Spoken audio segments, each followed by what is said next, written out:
beaucoup de personnes, en tout cas je vais parler de l'homme noir ici, beaucoup de noirs, le noir en général, ne sait pas qui il est. Il ne connaît pas le but de son histoire, en gros le but de son origine. Il ne connaît pas son origine, il ne connaît pas le but de sa venue sur la terre.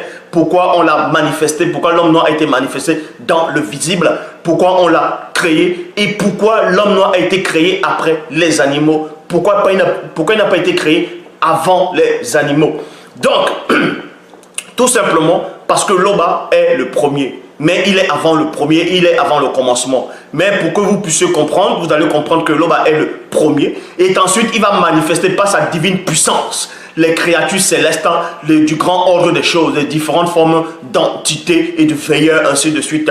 Et plus tard dans le visible, il va manifester la vie, ce qu'on appelle l'animalité plutôt, les végétaux, ainsi de suite.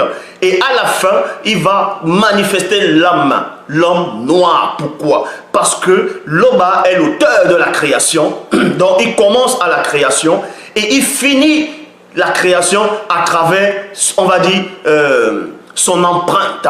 Quoiqu'il n'a pas vraiment des empreintes comme l'homme, mais vous allez comprendre, c'est une image, pas son empreinte par rapport à la déesse spirituelle des entités du grand ordre des choses. Donc, il commence en tant que Loba et il finit en tant que l'homme. Donc, il englobe sa création. Donc, il commence en tant que Loba et il finit en tant que l'homme.